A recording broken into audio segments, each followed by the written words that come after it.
आइए प्रभु के वचन में से उत्पत्ति 12 अध्याय में से हम तो सीखेंगे। यहोवा ने अब्राहम से कहा, अपने देश और अपने कुटुंबियों और अपने पिता के घर को छोड़कर उस देश में चला जा जो मैं तुझे दिखाऊंगा, और मैं तुझसे एक बड़ी जाति बनाऊंगा और तुझे आशीष दूंगा और तेरा नाम महान करूंगा और तू आशीष का मूल होगा।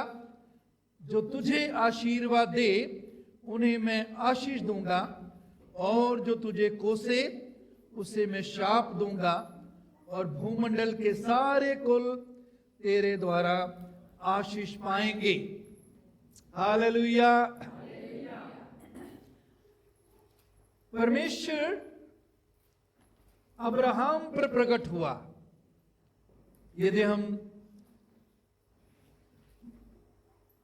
प्रेरितों के काम 7 अध्याय 2 पद से 3 पद तक पढ़ें, वहां इसके बारे में थोड़ा सा और हमको डिटेल में पता लगेगा।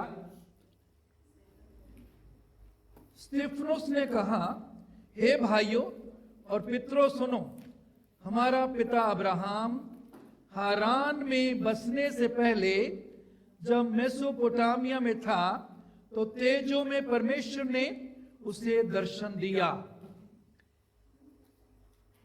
जब अब्राहम मेसोपोटामिया में था तो तेजों में परमेश्वर ने उसे दर्शन दिया, और इसी दर्शन में परमेश्वर ने जो उत्पत्ति 12 अध्याय 1 पद में हमने पढ़ा, परमेश्वर ने कहा, परमेश्वर ने जब मेसोपोटामिया में अब्राहम को दर्शन दिया, अब्राहम पर परमेश्वर प्रकट हुआ,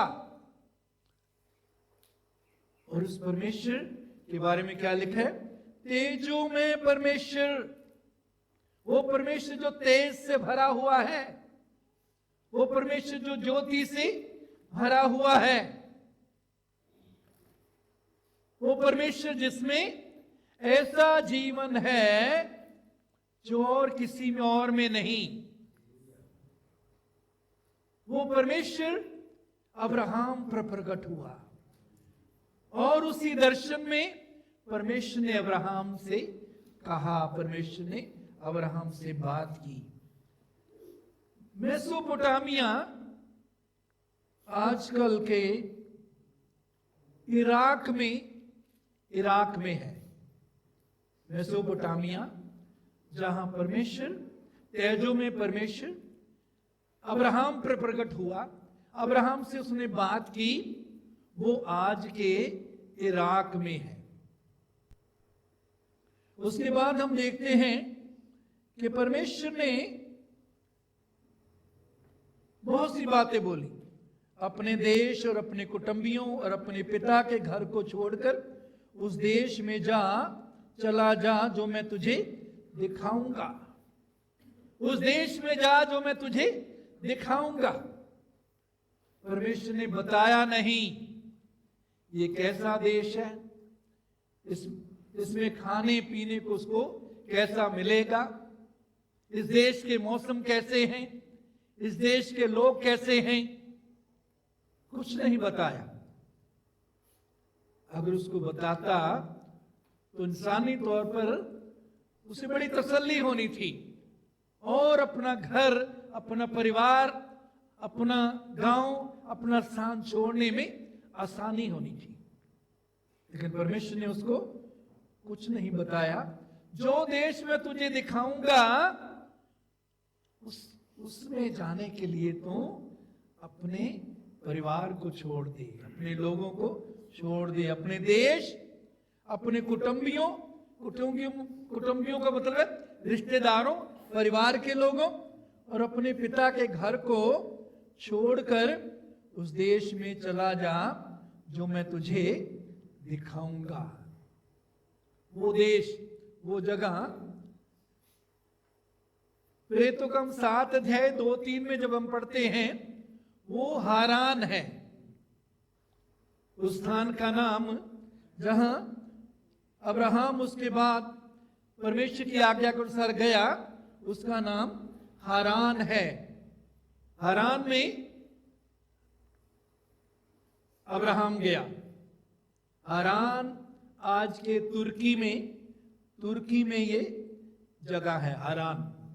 सो मेरे चीजों, उस देश में चला जा जो मैं तुझे दिखाऊंगा। परमेश्वर ने बताया कुछ नहीं। परमेश्वर कहता मैं तुझे दिखाऊंगा, दिखाया भी नहीं, बताया भी नहीं, मैं दिखाऊंगा। इसके लिए मेरे अजीजों, ऐसे हालात में परमेश्वर की आज्ञा मानने के लिए बड़े विश्वास की जरूरत है। विश्वास की जरूरत है और बड़े विश्वास की जरूरत है। क्योंकि परमेश्वर यदि उसको बता देता कि वो कैसा देश है, दिखा देता कि वो ये देश है, तो अब्राहम के लिए जाना आसान होता। लेकिन अभी परमेश्वर ने दिखाया नहीं, बताया नहीं, तो भी अब्राहम ने परमेश्वर की आज्ञा मानने के लिए वो तैयार हो गया। मेरे जीजो, अब्राहम के द्वारा परमेश्वर हमें भी सिखाना चाहता है। हम सुसमाचार पर हमने विश्वास किया। सुसमाचार क्या है? हमारा प्रभु हमारे लिए बलिदान हुआ, वो दफनाया गया, मुर्दों में से जी उठा, आज वो जीवित है, वो पिता की दाहिनी ओर बैठा है। ये सुसमाचार, इस पर हमने विश्वास किया। हम में से किसी ने भी यीशु को क्रूस पर चढ़ते हुए नहीं देखा, दफनाते हुए उसको नहीं देखा, मुर्दों में से जी उठते हुए नहीं देखा, स्वर्ग पर पिता के दाहिनी और बैठे हुए नहीं देखा। हम सब ने वचन पर विश्वास किया। विश्वास करने के कारण, सुसमाचार पर विश्वास करने के कारण हम अब्राहम की संतान कहलाते हैं। क्योंकि अब्राहम ने भी परमेश्वर के वचन पर विश्वास किया और हमने परमेश्वर के वचन पर विश्वास किया। हम अब्राहम की संतान हैं। और मेरे अजीजों, ना केवल सुसमाचार पर विश्वास करके हम अब्राहम की संतान बने, मेरे अजीजों, हम प्रतिदिन विश्वास में चलने के लिए बुलाए गए हैं। धर्मी विश्वास के द्वारा जीवित रहेगा। धर्मी अपने विश्वास के द्वारा जीवित रहेगा। इसका अर्थ क्या है? जो कुछ परमेश्वर हमें कहता है, जो वचन में बताता है, उस पर हमने विश्वास करना है, उस पर खड़े रहना है, उसमें बने रहना है। अपनी बुद्धि का सहारा लेने के बजाय परमेश्वर के वचन पर खड़े होना है, उसके वचन पर विश्वास करना है। याद रखिए, विश्वास बिना परमेश्वर को प्रसन्न करना अनहोना है। विश्वास के बिना परमेश्वर को खुश करना अनहोना है। परमेश्वर को खुश करना चाहते हैं, वो हमारे दान से बढ़कर, हमारी सेवा से बढ़कर हमारे विश्वास से प्रसन्न होता है। बिना विश्वास उसे प्रसन्न करना अनहोना है। उस देश में चला जा जो मैं तुझे दिखाऊंगा। 2 पद में, और मैं तुझसे एक बड़ी जाति बनाऊंगा। बहुत से लोग तेरी संतान के होंगे, बड़ी जाति बनाऊंगा। आज परमेश्वर ने ये जो वायदा है, बड़ी जाति बनाऊंगा, शारीरिक रीति से जो इजरायली हैं, वो शारीरिक रीति से अब्राहम की संतान है, जाति हैं, और आत्मिक रीति से दुनिया भर के मसीही अब्राहम की संतान है। और परमेश्वर का धन्यवाद हो, ये बड़ी जाति जो कि जिसमें से आप और मैं भी शामिल हैं। पूरे संसार में जितने भी विश्वासी हैं, हम अब्राहम के द्वारा बड़ी जाति इस संसार में है। फिर और तुझे आशीष दूंगा। परमेश्वर का धन्यवाद हो। अब्राहम ने परमेश्वर के वचन को माना, परमेश्वर के वचन पर विश्वास किया, परमेश्वर के वचन के अनुसार उसने कदम उठाया, अपने घर को, अपने परिवार को, अपने स्थान को छोड़ा, और जिसके बारे में परमेश्वर ने कहा मैं तुझे दिखाऊंगा, वहां जाने के लिए वो तैयार हुआ। तैयार ही नहीं हुआ, वहां चला गया। और परमेश्वर कहता मैं तुझे क्या करूंगा? आशीष दूंगा। अब्राहम को आज दुनिया के अधिकांश लोग पिता मानते हैं, यहूदी, मसीही और मुसलमान भी अब्राहम का आदर करते हैं। मुसलमानों में भी कुरान के अनुसार उसको बड़ा आदर दिया जाता है। मैं तुझे आशीष दूंगा, और मेरे जीसो अब्राहम के वंश होने के नाते ये वायदा हमारे साथ भी है। सुसमाचार पर विश्वास करने के कारण हम अब्राहम की संतान हैं, और परमेश्वर कहता है मैं तुझे आशीष दूंगा। उसके बच्चे होने के नाते ये वादा हमारे साथ भी है। आशीष दूंगा, आत्मिक आशीष दूंगा, शारीरिक आशीष दूंगा, आर्थिक आशीष दूंगा, तुम्हारे आदर को बढ़ाऊंगा।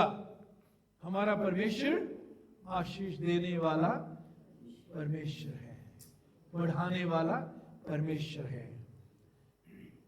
और तू और तेरा नाम महान करूंगा, तेरा नाम महान करूंगा, तेरे नाम को ऊंचा करूंगा।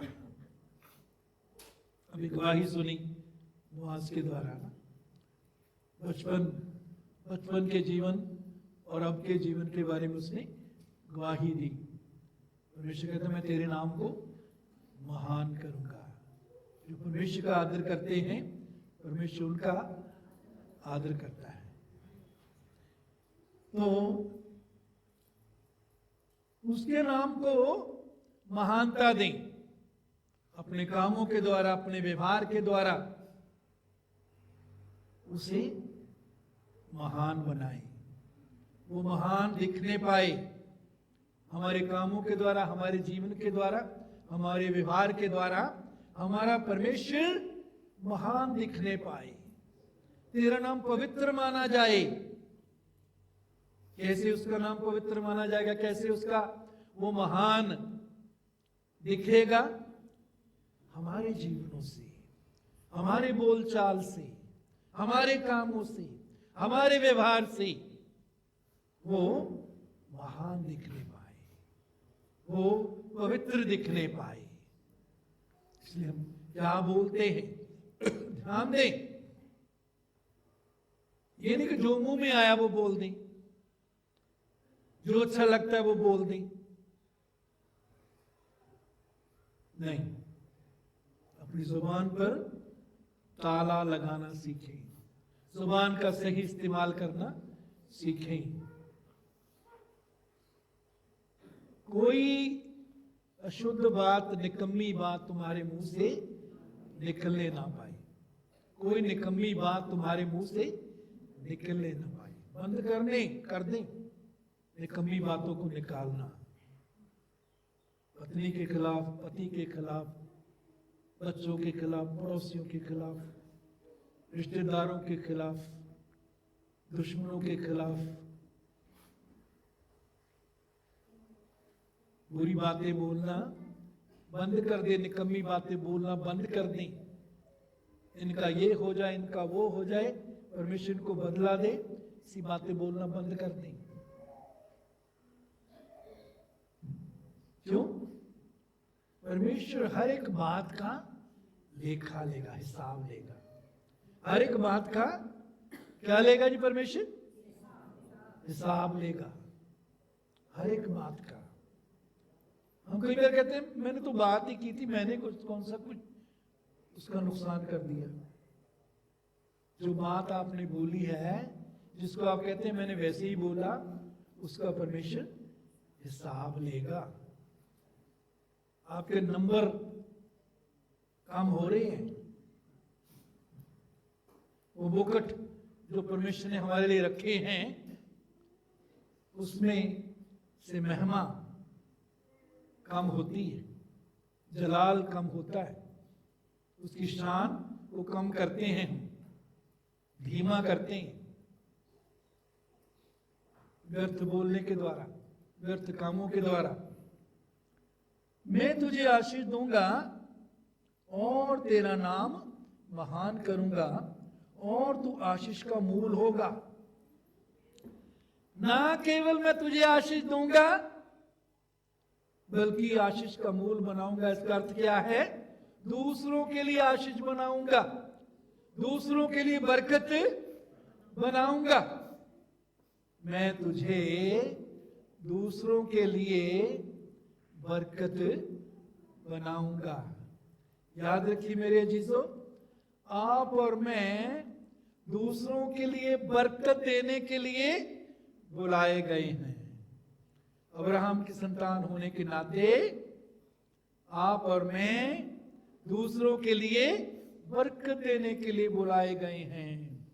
कभी श्राप ना दें, कभी गलत बात अपने मुंह से ना निकालें, दूसरे के नुकसान की बात, दूसरों को गिराने वाली बात मुंह से ना निकालें। वचन में क्या लिखा है?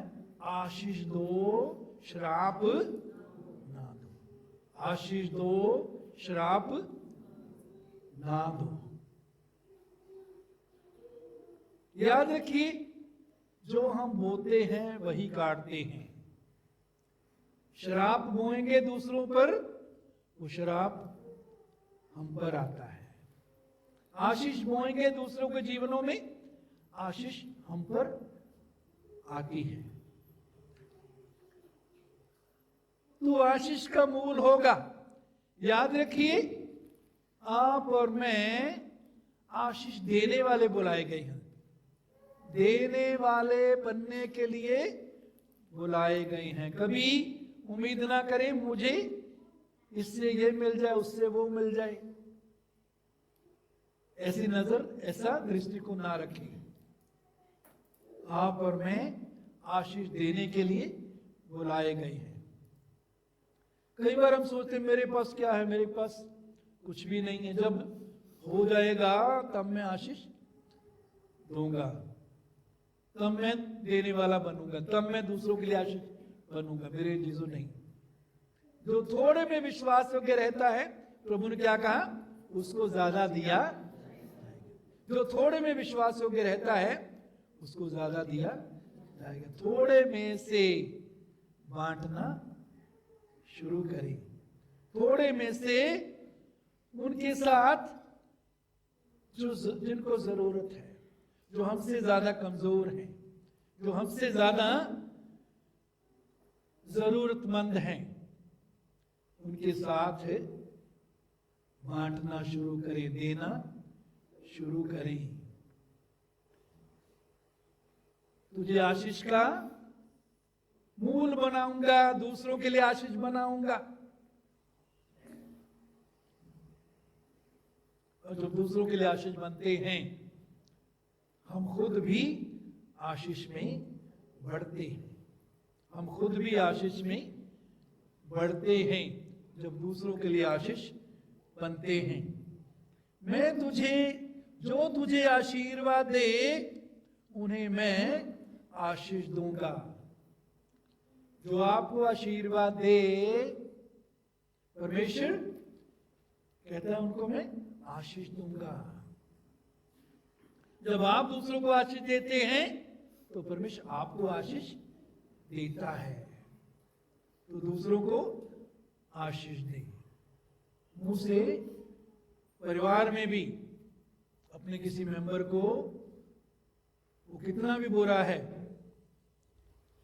आशीष दें, आशीष दें कि वो बढ़े, आशीष दें कि वो बदले, आशीष दें कि वो परमेश्वर को जाने, परमेश्वर की महिमा करे, वो उन्नति करे, परमेश्वर की बुद्धि पाए, परमेश्वर शांति में आनंद में बना रहे।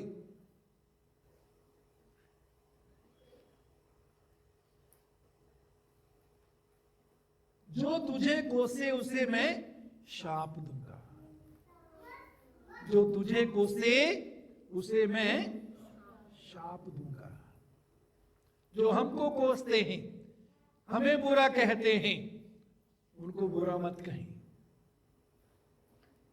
परमेश्वर कहता है मैं उन्हें शाप दूंगा। बदला लेना परमेश्वर क्या कहता है, मेरा काम है, बदला ना ले। जो आपको कोसता है, आपकी निंदा करता है, आपके विरोध में कुछ बोलता है, कुछ करता है, बदला ना ले, बदला ना ले। जो तुझे कोसे मैं शाप दूंगा,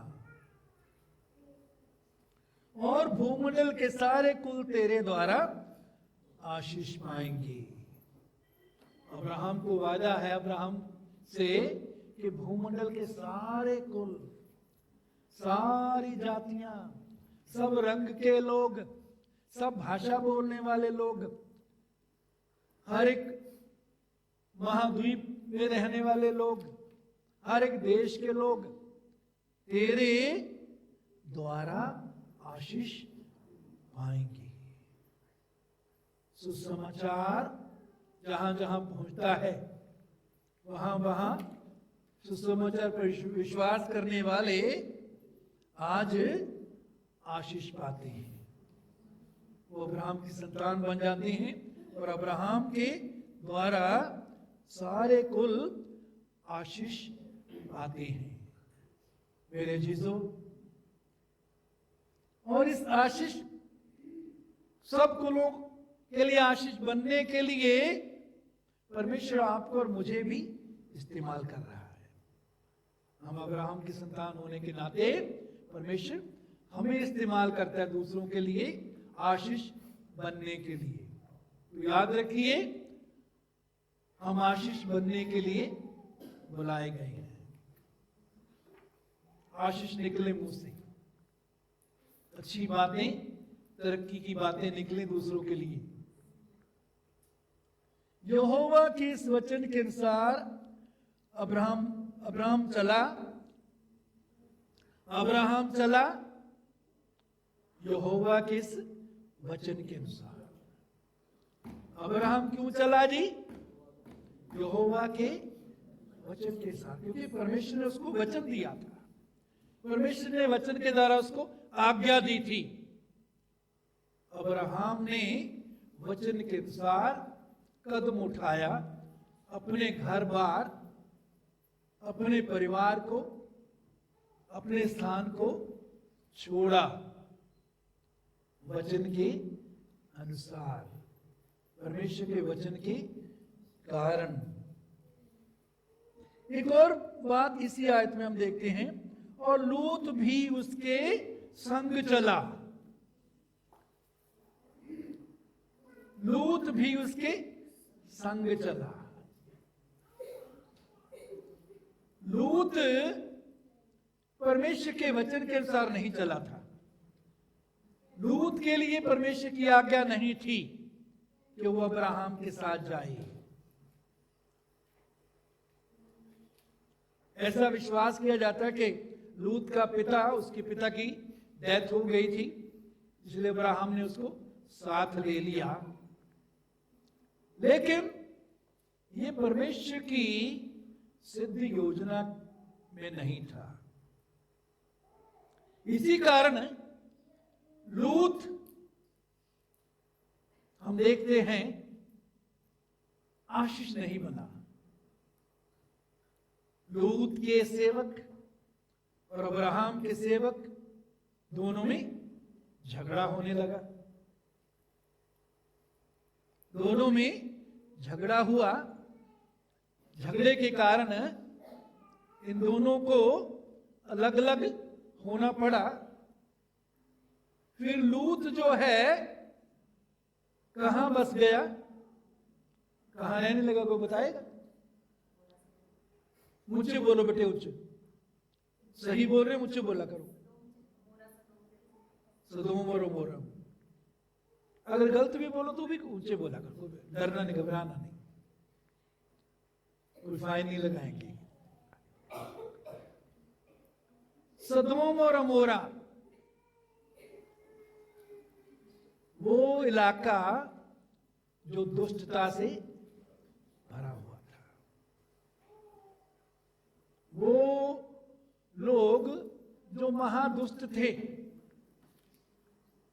लूत के परमेश्वर अब्राहम की प्रार्थना के कारण, अब्राहम की प्रार्थना के कारण परमेश्वर ने दूत लूत के पास भेजे उसको वहां से निकालने के लिए, क्योंकि परमेश्वर ने इरादा कर लिया था कि वो सदोम और अमोरा को नाश करेगा वहां की दुष्टता के कारण। यहां दुष्टता यहां तक बढ़ गई, स्वर्गदूत जब लूत के घर में आए तो वहां लिखा है जवान से लेकर बूढ़े तक दरवाजा खटखटाने लगे, हम इनके साथ, ये जो मेहमान आए हैं, हम इनके साथ शारीरिक संबंध बनाएंगे, संभोग करेंगे। मेहमान आमतौर पर ज्यादा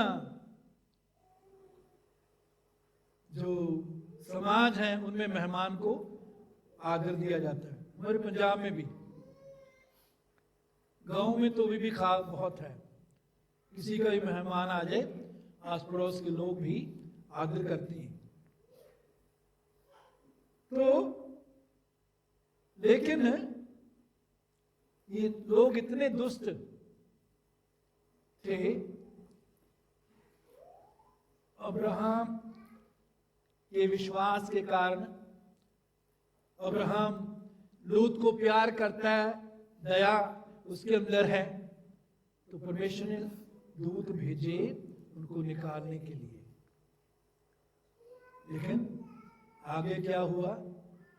आगे उनके जीवन में एक ऐसी घटना, बुरी घटना हम देखते हैं जो कि बहुत ही भद्दी बहुत ही बुरी घटना हुई, बदनामी वाली घटना हुई। लेकिन परमेश्वर ने इजाजत दी, वचन में बहुत सी बुरी बातों का वर्णन करने के लिए भी इजाजत दी, ताकि हम उनसे सीख लें। लूत की अपनी दोनों बेटियों ने उसके साथ शारीरिक संबंध बनाया और उनके द्वारा अमोनी, मुआबी और अमोनी, मुआब और अमोन पैदा हुए। और ये दो जातियां, अमोनी और मुआबी, उनके आगे वंश जो हैं हुए।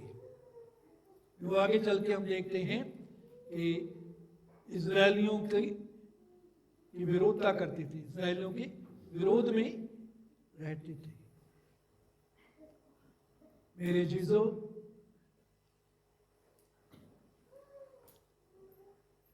अब्राहम ने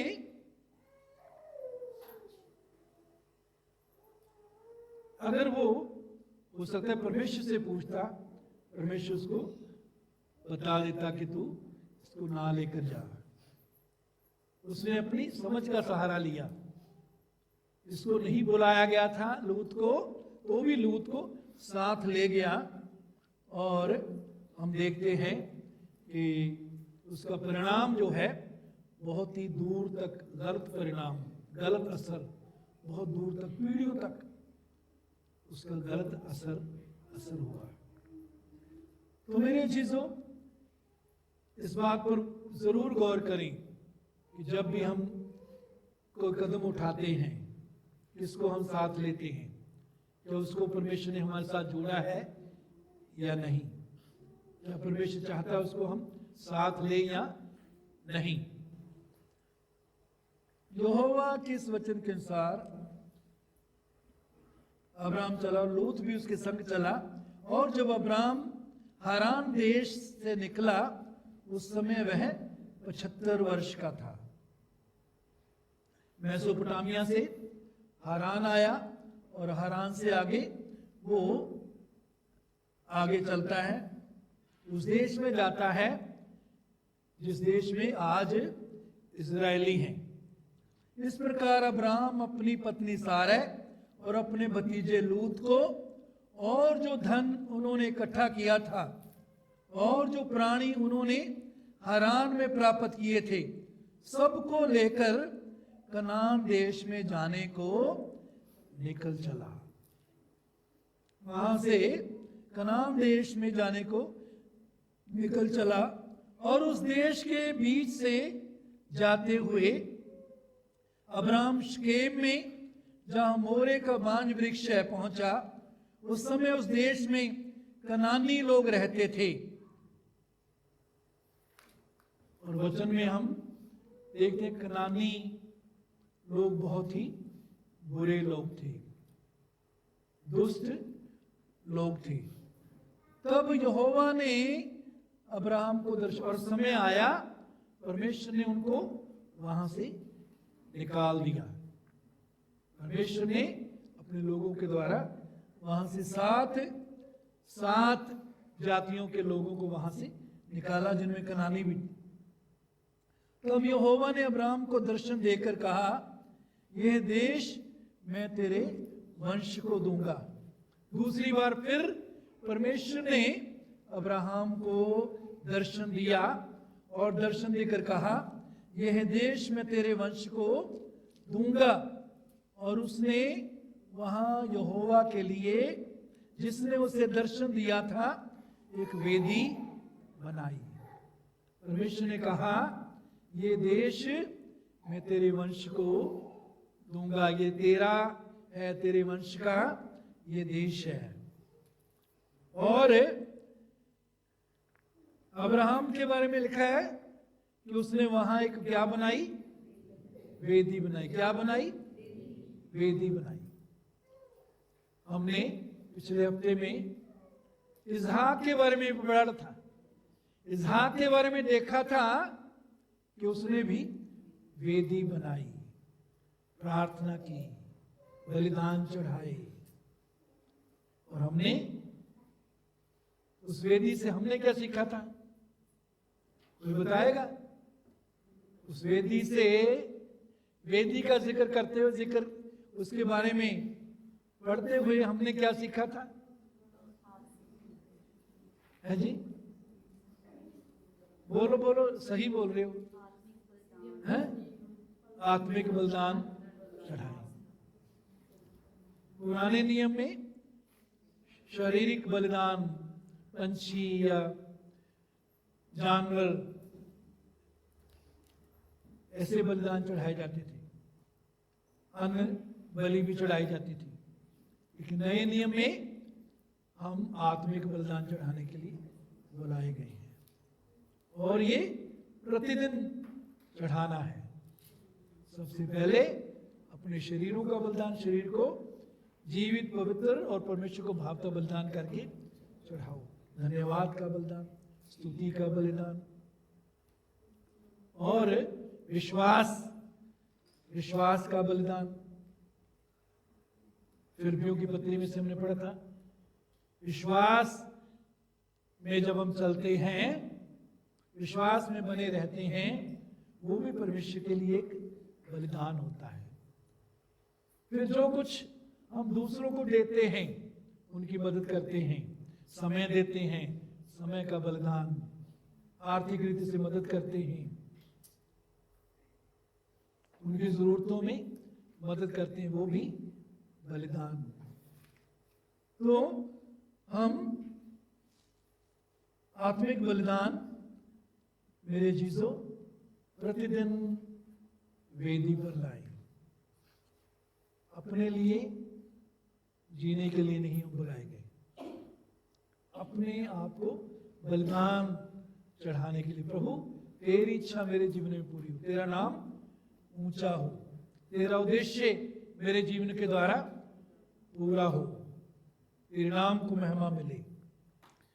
फिर वहां से आगे बढ़कर वे उस पहाड़ पर आया जो बेतेल के पूर्व की ओर है, और अपना तंबू उस स्थान में खड़ा किया जिसके पश्चिम की ओर तो बेतेल और पूर्व की ओर ए है।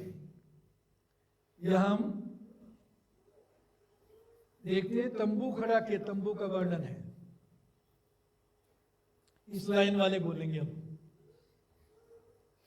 तंबू से हमने पिछले बार क्या सीखा था? इधर वाले, हाँ जी, ऊंचे बोलो, ऊंचे, शाबाश। है क्या है? ऊंची बोलो, ऊंची बोलो, ऊंची। मुसाफिर और परदेसी। तंबू इस बात को दिखाता है कि हम इस संसार में मुसाफिर, यात्री, परदेसी हैं। परदेसी हैं इसलिए वचन में लिखा है, तेरी आंखें सामने की ओर लगी रहे, पृथ्वी पर की नहीं, स्वर्गीय वस्तुओं की खोज में रहो। पृथ्वी की वस्तुओं के बारे में तो प्रभु कहता है कि पहले तुम उसके राज्य और धर्म की खोज करो तो ये सब वस्तुएं तुमको मिल जाएंगी। इंग्लिश में लिखा shall be added unto you, तुम्हारे साथ जोड़ दी जाएंगी। पहले तुम उसके राज्य और धर्म की खोज करो तो ये सारी चीजें तुम्हारे साथ जोड़ दी जाएंगी, छीन ली नहीं जाएंगी, जोड़ दी जाएंगी। ये परमेश्वर का वायदा है। लेकिन अपनी आंखें विश्वास के कर्ता, सिद्ध करने वाले यीशु की ओर ताकते रहे, उस पर अपनी नजरें लगाए रहे, उसको महिमा दे, उसको अपने जीवन में पहला स्थान दे, उसको ऊंचा करें।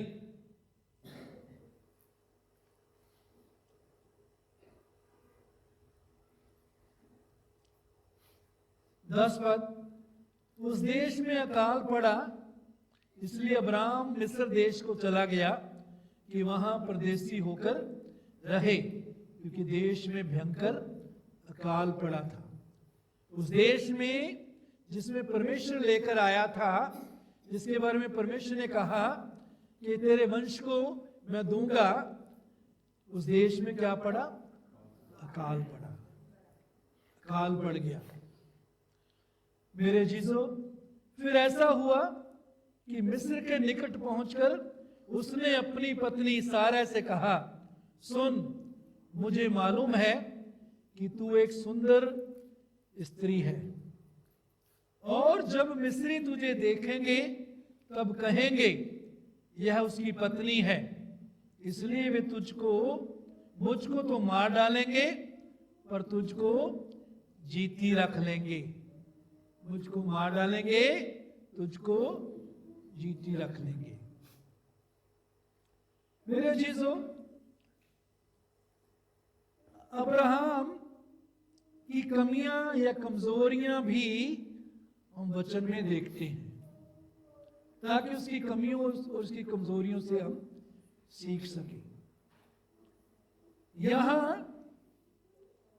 हम देखते हैं परमेश्वर ने अपने आप को कम से कम 2 बार हम देखते हैं कि परमेश्वर ने अपने आप को प्रकट किया। 2 बार परमेश्वर ने बात की, और अब्राहम ने विश्वास का कदम भी बढ़ाया। अब्राहम वेदी पर बलिदान भी परमेश्वर को चढ़ाता है, प्रार्थना भी करता है। लेकिन जब ये मुश्किल आई, परेशानी आई, उस समय बजाय इसके कि वो परमेश्वर से सलाह लेता, परमेश्वर, ये समस्या है, अकाल पड़ा है, मैं सोचता हूं मिस्र में जाऊं, तू बता कि मैं क्या करूं। यदि वो परमेश्वर से सलाह मांगता, मेरा विश्वास है परमेश्वर उसके लिए कोई ना कोई रास्ता खोल देता। जैसे इसहाक के बारे में पढ़ते हैं कि वो उस देश में रहा जहां अकाल पड़ा था, उसने जोता बोया और 100 गुना फल पाया।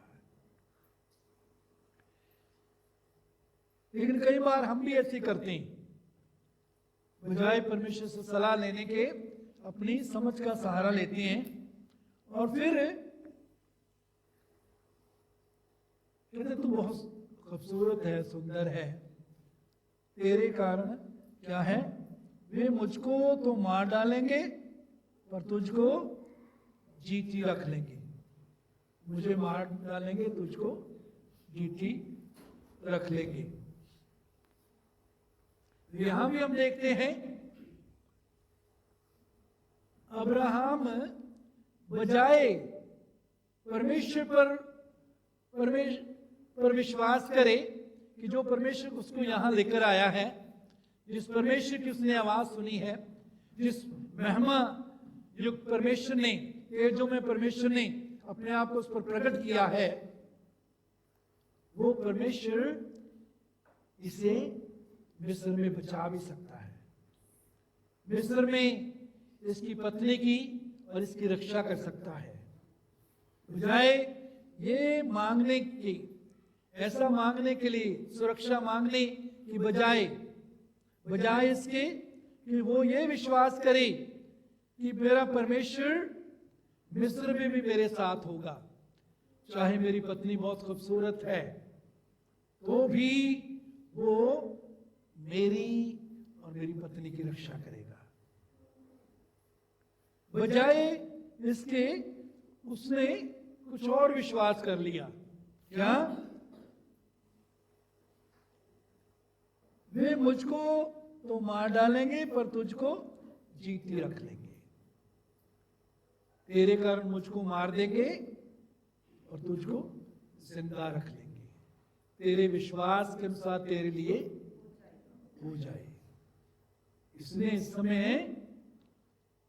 गलत बात पर विश्वास किया और जैसा उसने विश्वास किया वैसा ही उसके लिए हो सकता था। परमेश्वर फिर भी अनुग्रहकारी है, दयालु है। इसने तो जैसा विश्वास किया वैसा ही उसने, अब्राहम ने कदम उठाया। फिर ऐसा हुआ 13 पद, अतः यह कहना मैं उसकी बहन हूं। कैसा कहना? मैं उसकी बहन हूं, जिससे तेरे कारण मेरा कल्याण हो और मेरा प्राण तेरे कारण बचे। तेरे कारण मेरा कल्याण होगा, तेरे कारण मैं बचूंगा। परमेश्वर के को भूल गया, जिसके कारण इसका अब तक कल्याण हुआ था, जिसके कारण ये अब तक बचा हुआ था, उसको भूल गया। तेरे कारण मेरा कल्याण होगा, तेरे कारण मैं बचूंगा। फिर ऐसा हुआ कि जब अब्राहम मिस्र में आया तब मिस्रियों ने उसकी पत्नी को देखा कि वह अति सुंदर है। मिस्रियों ने देखा उसकी पत्नी अति सुंदर है। कनान के लोग बहुत ही दुष्ट थे। उनके बारे में वचन में लिखा है कि उनका अभी तक उनकी बुराई जो है वो, उसका घड़ा जो है, हम अपनी भाषा में कहते घड़ा भरा नहीं था। अभी तक उनकी बुराई जो है वो पूरी, जितनी वो करना चाहते थे वहां तक नहीं पहुंची थी। तब परमेश्वर ने अपना हाथ उन पर हटाया। हाथ, परमेश्वर का दंड का हाथ उन पर आ गया। लेकिन उससे पहले भी वो बुराई में थे। और जो बुराई इन लोगों के बारे में,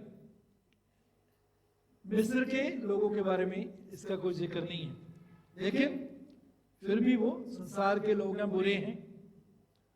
फिर ऐसा हुआ कि अब्राहम मिस्र में आया, तब मिस्रियों ने उसकी पत्नी को देखा कि वह अति सुंदर है, और फिरौन के हाकिमों ने उसको देखकर फिरौन के सामने उसकी प्रशंसा की, इसलिए वह स्त्री फिरौन के घर में पहुंचाई गई।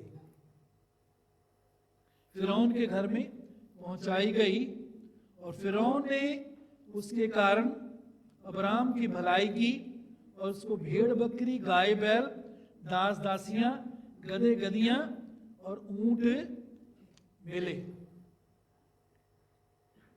सारा को फिरौन के घर में रखा गया, और फिरौन ने सारा के बदले बहुत कुछ अब्राहम को दिया, भेड़ बकरी, गाय बैल, दास दासियां, गधे गधियां और ऊंट मिले। लेकिन इसके साथ साथ क्या हुआ? परंतु यहोवा ने, 17 पद, फिरौन और उसके घराने पर अब्राहम की पत्नी सारा के कारण बड़ी बड़ी विपत्तियां डाली। अब्राहम की पत्नी सारा के कारण बड़ी बड़ी विपत्तियां डाली।